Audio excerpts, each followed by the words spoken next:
Mind management, life transformation, power of thoughts आदि प्रेरणादायक एवं आध्यात्मिक वीडियोस के लिए सब्सक्राइब करें V K Kabir @free YouTube channel. तो आज जो हमारा टॉपिक है ना, राम प्यारे। ठीक है। तो एक तो वैसे तो दुनिया में कहते हैं भाई वो तो राम प्यारा हो गया। तो राम प्यारा मतलब जब वो उसका राम नाम सत्य हो गया तो तब कहते हैं वो तो राम प्यारा हो गया। और एक होता है राम प्यारा कि राम के प्यारे, मतलब ईश्वर हमसे प्यार करे, शिव बाबा हमसे प्यार करे। वो बाबा ने तो कहा है मैं तो वैसे सबसे प्यार करता हूँ, लेकिन सच्चाई तो है बाबा ये भी कहता है मैं तो नंबरवार प्यार करता हूँ। भगवान भी नंबरवार प्यार करता है। सोचने की बात है, भगवान भी नंबरवार प्यार कर रहा है। तो अब कहाँ जाए फिर हम, जब भगवान भी नंबरवार प्यार कर रहा है।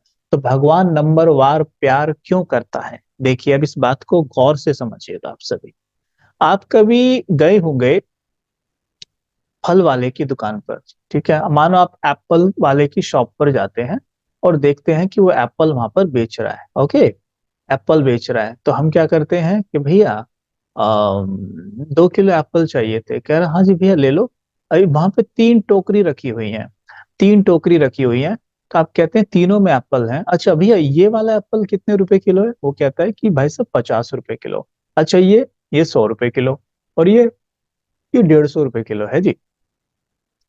आप देखते हैं 150 वाला जो एप्पल है वो एकदम गोल, एकदम बहुत सुंदर आकर्षक है, बहुत गोल गोल लाल लाल। ठीक। और जो वो 100 रुपए किलो वाला है उसमें एवरेज है, लाइक कोई ठीक है, कोई कोई खराब है। लेकिन जो 50 रुपए किलो वाला है वो छोटे छोटे से हैं, ऐसे ही सब बस। तो आप देखते हैं, अच्छा आपने कभी सोचा कि फल वाले ने 3 टोकरी में अलग अलग फल रखे हैं और एक टोकरी में एक जैसे ही फल हैं, बराबर एक जैसे ही फल हैं। ठीक वैसे ही कुदरत भी हमें हमारी माइंड फ्रीक्वेंसी के हिसाब से हमें अलग अलग टोकरीज में रखती है, अलग अलग टोकरी में रखती है। जैसे जो वो पहली वाली टोकरी थी ना जिसमें 50 रुपए किलो वाले एप्पल हैं, वो तब हैं जब हम अज्ञान में थे, तब हम उस टोकरी में थे। राइट। फिर क्या हुआ, हमें बाबा ने बताया कि बच्चों तुम्हें ना डेली वो सुनना है जो मैं सुनाता हूँ, यानी हमने मुरली सुननी है, हमने मुरली कभी मिस नहीं करनी है, बराबर। तो अगर जैसे हम मुरली सुनना शुरू करते हैं तो क्या होता है, हम छलांग लगाकर दूसरे टोकरे में आ जाते हैं। पहले टोकरे में कौन थे? पहले टोकरे में वो लोग थे जो एक दूसरे को दिन भर कांटा चुभोते हैं। ठीक है, उनकी प्राइस, उनकी कीमत बहुत कम है, एक दूसरे को हम कांटा चुभोते थे। और सबसे बड़ी बात, आपने एक बात देखी, तब हम क्या करते थे कि एक दो के बारे में कंप्लेन ही करते रहते थे कि ये ऐसा है, वो ऐसा है, वो ऐसे बोलता है, ऐसे चलता, ऐसे करता, वैसे करता। लेकिन हम ये भूल गए थे कि जब हम किसी की कंप्लेन कर रहे थे, वास्तव में हम अपनी ही कंप्लेन कर रहे थे। राइट। क्योंकि हम भी तो उसी टोकरे में थे ना। तो हम जब ये कह रहे थे कि ये ऐसे, वो वैसे, वो वैसे, वास्तविकता ये थी कि हम भी वैसे ही हैं। अगर वो गुस्सा करते हैं, वो चिड़चिड़े रहते हैं, या वो ईर्ष्या करते हैं, या वो मुझे आगे बढ़ने नहीं देते, तो वास्तविकता ये थी कि मैं भी वही हूं, तभी तो उस टोकरे में हूं मैं। अगर मैं उनसे अलग होता या मैं बेहतर होता तो उस टोकरे में मैं होता ही ना। मैं उस फ्रीक्वेंसी के लोगों के साथ इसलिए हूं क्योंकि मैं उनके जैसा ही हूं। लेकिन जैसे हमें ज्ञान मिला तो हमने मुरली जब पढ़नी शुरू की तो हम छलांग लगा के आ गए दूसरे टोकरे में। लेकिन ध्यान रखना, दूसरे से तीसरे यानी टॉप के टोकरे में आने के लिए केवल मुरली पर्याप्त नहीं है। दूसरे टोकरे यानी एवरेज बने रहेंगे, मुरली सुन रहे हैं एवरेज बने रहेंगे, लेकिन मुरली के साथ भी कुछ करना है। अब वो है योग, धारणा, सेवा। सबसे बड़ी बात है सेवा। ठीक है, ध्यान देंगे। मुरली हमने सुननी है सबसे पहले, बिना मुरली के यानी बिना ज्ञान के योग नहीं होगा, और बिना योग के धारणा नहीं हो सकती, और धारणा के बिना सेवा नहीं हो सकती। तो पहला पॉइंट है ज्ञान, यानी हमें हर हाल में मुरली मिस नहीं करनी है। जैसे आपने देखा होगा, अगर आपने महाभारत पढ़ा या देखा है तो उसमें एक सीन आता है। वो क्या सीन है? उस सीन में दिखाया गया है कि एकलव्य है, एकलव्य माना जिसको एक से लव है, तो आपको भी एक से लव है, यानी शिव बाबा से आपको लव। ठीक है। हम क्या करते हैं, हमें एक से लव तो है, लेकिन हम एक लव्य बन जाते हैं और हम क्या करते हैं कि हम उससे शिक्षा उसके आश्रम पे जाकर नहीं लेते, हम वो घर में लेते हैं। इन द सेंस कि क्या हुआ कि घर में, मतलब ये हुआ कि हम घर में ही सब कुछ करना चाहते हैं, कि जैसे ये घर में कर लो, वो घर में कर लो, सेंटर कोई क्यों जाएगा, या सेंटर से कनेक्ट कैसे रहेंगे। हम सेंटर से, हम जैसे ऑनलाइन कनेक्ट रहते हैं, हम सेंटर से ऑनलाइन भी कनेक्ट रह सकते हैं, लेकिन सेंटर से कनेक्ट रहना जरूरी है। सेंटर माना आश्रम से हम कनेक्ट हैं। आश्रम से कनेक्ट माना ईश्वर ने जो विद्यालय बनाया है, जो गीता पाठशालाएं बनाई हैं, जो सेंटर्स बनाए हैं, हम उनसे कनेक्ट रहें, वो बहुत जरूरी है। जब हम कनेक्ट नहीं रहते और हम घर पर ही कुछ कुछ कुछ कुछ करते रहते हैं, तो वो एकलव्य वाली बात हो जाती है कि हम क्या करते हैं, द्रोणाचार्य की मूर्ति बनाकर उसके सामने प्रैक्टिस कर रहे हैं। और देखा आपने, एक बात और गौर की थी कि वो जो एकलव्य था, वो अर्जुन से भी ज्यादा तीखा हो गया था।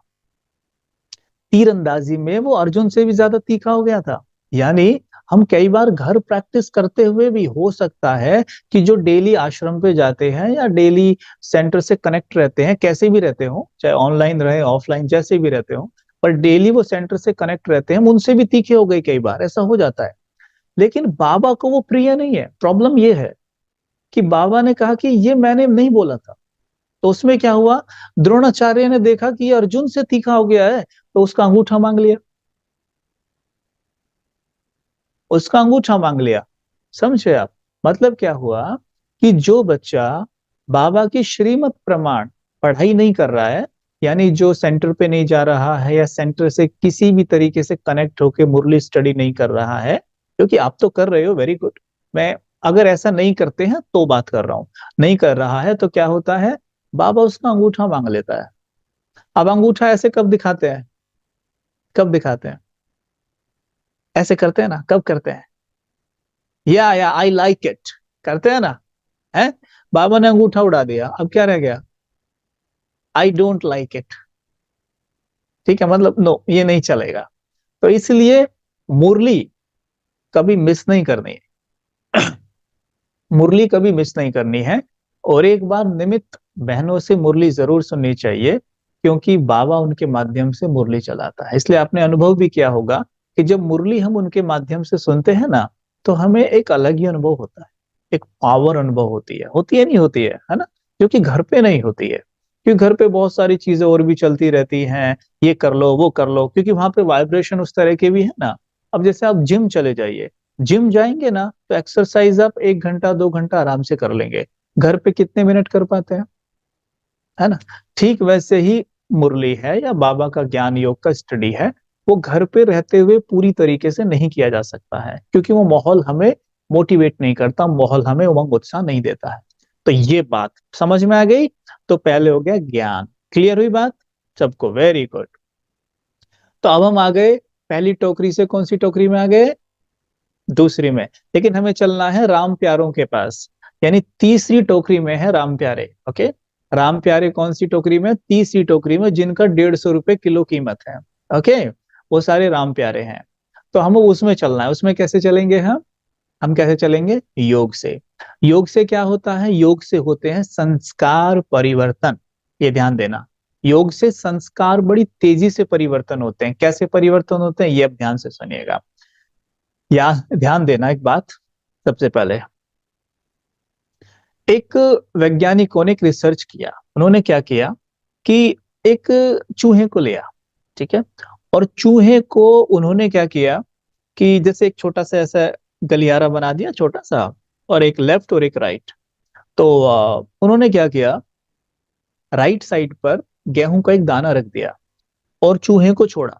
चूहा छोड़ा, चूहा एकदम भागा, और भागकर वो गया राइट साइड में। मतलब उसने थोड़ा इधर उधर देखा, राइट साइड में चला गया, उसको दिखा वहाँ गेहूं का दाना है, उसने वो खा लिया। अब वो क्या करते, गेहूं का दाना रोज उसी तरफ रखते, और वो क्या करता, दौड़ा दौड़ा जाता, उसी तरफ उठा के खा जाता। उन्होंने 7-8 दिन तक डेली गेहूं का दाना उधर ही रखा, और वो क्या करता, दौड़ा दौड़ा जाता, उधर जाता और खा लेता। अब क्या किया, 7 दिन के बाद उन्होंने गेहूं का दाना लेफ्ट की तरफ रख दिया, लेफ्ट साइड। ठीक। अब चूहा गया दौड़ा दौड़ा, आपको क्या लगता है वो कहाँ गया होगा, बताओ, हाथ से बताओ, राइट साइड या लेफ्ट साइड? राइट साइड गया। क्यों? क्योंकि उसका संस्कार पड़ा हुआ है, जबकि वो जानता है, दिख गया उसको दूर से भी कि वहां गेहूं का दाना नहीं है, वो फिर भी वहां गया। क्यों गया? क्योंकि उसका संस्कार पड़ा हुआ है। अच्छा, तो क्या बुद्धि उसके पास नहीं है? बुद्धि तो उसके पास भी है, लेकिन विवेक नहीं होता उनके पास। विवेक नहीं होता उनके पास। विवेक बुद्धि केवल मनुष्यों के पास, हमारे पास होती है। उनके पास विवेक बुद्धि नहीं होती है। उन्हें पता है ये खाना है, ये नहीं खाना है, इतना बुद्धि है उनको। लेकिन विवेक बुद्धि नहीं होता है। ये वहां नहीं है तो मैं क्यों जा रहा हूँ, इतना वो नहीं सोचते हैं, उनको जाना है। ओके। ओके। तो वहां गया, देखा, वहां कुछ नहीं मिला, फिर लेफ्ट की तरफ आया, आके उसने गेहूं का दाना खाया। फिर अगले दिन भी जब उसे छोड़ेंगे ना, वो राइट की तरफ ही जाएगा। फिर वहां ढूंढ के फिर आएगा लेफ्ट। 2-3 दिन वो राइट तरफ ही जाएगा, फिर वो लेफ्ट की तरफ आने लग जाएगा। आपने विचार किया वो ऐसा क्यों करता है? क्योंकि उसमें विवेक बुद्धि नहीं है। लेकिन हमारे पास तो विवेक बुद्धि है। लेकिन आपने गौर किया है कि हम ऐसी बहुत सारी चीजें दिन भर में करते हैं जो कि हमें नहीं करनी चाहिए, और हम जानते भी हैं कि ये गलत है, फिर भी हम कर रहे होते हैं। क्यों? क्योंकि हमारी बुद्धि क्या बन जाती है? पत्थर बुद्धि। बाबा ने क्या बोला था कि जो बच्चे मुरली स्टडी नहीं करते, मुरली पर ध्यान नहीं देते, श्रीमत की अवज्ञा करते हैं, क्या होता है उनके साथ? उनकी बुद्धि पत्थर बुद्धि बन जाती है, उनका विवेक सो जाता है। बुद्धि जिस लेवल तक गिर गई ना, वहां तक चुप रहेगी। जैसे उदाहरण देता हूं, एक व्यक्ति नॉन वेजिटेरियन है, और वो गया किसी शॉप पर, जाके बोला कि भैया 1 किलो दे देना। तो उसने बोला भैया मैं बिजी हूं, एक काम करो आप खुद ही काट लो। तो वो क्या बोलेगा? अरे मैं ऐसा कैसे कर सकता हूँ, क्या मैं ऐसा कैसे कर सकता हूँ, मैं तो नहीं काट सकता, ये तो पाप है। और जो तू खा रहा है उसका क्या? खाना पाप नहीं है? तो खाने तक बुद्धि गिर गई है, तो वहां तक को तो समझती है ठीक है, लेकिन काटने पे बात आई तो ये पाप है। लेकिन अगर वो 2-4 बार खुद अपने हाथ से काट लेगा तो क्या होगा? उसके लिए वो भी नॉर्मल हो जाएगा, बुद्धि वहां तक गिर जाएगी, कहना चुप कर देगी। समझ में आई ये बात? समझ में आई? बस ठीक वैसे ही, बिल्कुल वैसे ही, आज हम जो भी कार्य कर रहे हैं वो गलत है या सही है, हमें नहीं पता चलता है। हमें गलत चीजें पता नहीं चलती, क्योंकि बुद्धि का लेवल वहां तक गिरा हुआ है। इसलिए बाबा कहता है कि निमित्त से पूछो। कहते हैं ना, बाबा कहते हैं कि निमित्त से पूछो। हम कई बार कहते हो वो निमित्त क्या बताएगी, हम सब कुछ जानते हैं। बाबा कहते हैं निमित्त से पूछो, ठीक है, वो बताएंगे। अगर वो गलत भी बताती हैं तो उसकी जिम्मेवारी मेरी है। कहते हैं बाबा, अगर वो गलत भी बताती है उसकी जिम्मेवारी मेरी है। ठीक है। तो बाबा कहते हैं उसकी जिम्मेवारी मेरी, मैं गलत को भी सही कर दूंगा। तो आप उनसे पूछिए कि दीदी कैसे कैसे ये मैं ये करने जा रहा हूँ, एक स्कूटी खरीद रहा हूँ, क्या करना चाहिए? मैं ऐसे या कुछ भी, कुछ छोटा मोटा कुछ भी कर रहे हैं, जस्ट आस्क दीदी। तो आपको क्या होगा? ब्लेसिंग्स मिलेंगी, और दूसरा श्रीमत का उल्लंघन नहीं होगा। और अगर आप कुछ गलत स्टेप उठाने जा रहे हैं तो उससे बच जाएंगे। ठीक है। तो ये हो गया अपने विवेक को, इस तरीके से हम वापस से जगा सकते हैं, डेवलप कर सकते हैं। तो फिर अब बात सुनिए, ये हो गया, एक तो हमने ज्ञान का पॉइंट यूज किया। दूसरा, बाबा कहते हैं हमारी विवेक डेवलप होता है योग से। जितना ज्यादा हम बाबा को याद करते हैं, उतना ज्यादा हमारा जो मस्तिष्क है, ठीक है, मस्तिष्क है, वो रिवायर होने लगता है। इसमें वायरिंग होती है अंदर, वो रिवायर होने लगता है। ठीक है। वापस से, जैसे कि मानो घर में या आपने कहीं पे देखा हो, बहुत सारे वायर्स जा रही हैं, बहुत सारी तार ऐसे ऐसे कनेक्टेड हैं एक दूसरे से। आपको समझ में नहीं आता ये क्या है, कैसे कैसे है, ये वायर क्या है, मतलब ऐसा नहीं लगता बहुत सारी वायर ऐसे गई हैं, ऐसे ऐसे लगी हैं, कैसे हटाएं, ये सब ऐसी मस्तिष्क के अंदर होता है। बहुत सारी वायरिंग हो रखी है। अब उसको रीवायर अगर करना है, मानो संस्कार परिवर्तन करना है, रीवायर करना है, तो उसका सिंपल फंडा है बाबा की याद। जब हम बाबा को याद करते हैं तो बाबा की शक्तियां, बाबा का प्रेम, बाबा का सुख, बाबा का आनंद आत्मा में प्रवेश करता है। और प्रवेश करने से हमारे मस्तिष्क में हॉर्मोन्स यानी केमिकल चेंजेस होते हैं, हॉर्मोन्स रिलीज होते हैं। जैसे खुशी का हार्मोन है सीरोटोनिन, ये सब रिलीज होता है। ठीक है, रिलीज होने के कारण तो इनसे कुछ केमिकल्स निकलते हैं। जैसे एक बहुत मुख्य केमिकल है, एक हार्मोन है जिसको हम कहते हैं आनंदामाइड, जो आनंद से बना हुआ है। आनंदामाइड का काम क्या होता है? हमारे मस्तिष्क में वायर्स को रीवायर करना, यानी जो संस्कार परिवर्तन नहीं हो रहा था वो योग से परिवर्तन हो जाता है। इसलिए कहा जाता है, ध्यान देना, कि अपनी घोंटे तो नशा चढ़े। ठीक है, अपनी घोंटे तो नशा चढ़े। क्या आपने कभी अनुभव किया है? क्या बाबा की याद में बैठे हैं और आपको नशा चढ़ रहा है? किया है अनुभव? अच्छा, जब आप योग में होते हैं आपकी आंखें कैसी हो जाती, नशीली नहीं हो जाती? अच्छा, आवाज नशीली नहीं हो जाती? कभी गौर किया ऐसा क्यों होता है? आवाज नशीली हो जाती है, और आवाज नशीली हो जाती है, आंखें नशीली हो जाती हैं। कभी गौर किया ऐसा क्यों होता है? जब बाबा की याद में बैठते हैं ना, मैं आपकी नॉलेज के लिए बता रहा हूँ, केवल कॉन्फिडेंस बढ़ता है, भले याद ना रहे कोई बात नहीं, लेकिन नॉलेज से आत्मविश्वास बढ़ता है। जब हम बाबा को याद करते हैं ना, तो हमारे मस्तिष्क में बाबा की शक्ति आने के कारण हमारे मस्तिष्क में केमिकल चेंजेस बड़े फास्ट होते हैं। तो उनमें से एक केमिकल होता है एंडोकैनाबिनॉइड। ये होता है कैनाबिस, एक शब्द है कैनाबिस। कैनाबिस कहते हैं अफीम को, कैनाबिस कहते हैं अफीम को, और ये शब्द उसी से बना है, अफीम से नशा चढ़ता है। ऐसे ही जो ये केमिकल है एंडोकैनाबिनॉइड, ये जब मेरे ब्रेन में रिलीज होता है ना, जब रिलीज होता है तो हमें ना नशा चढ़ने लग जाता है, नशा चढ़ता है। और ये नशा बहुत बड़ी मदद करता है। ये नशा, एक तो वो नशा जो दुनिया में लोग करते हैं वो नीचे लेके आता है, और ये नशा हमें ऊपर लेके जाता है, हमारे संस्कारों को परिवर्तन करने में हमारी मदद करता है।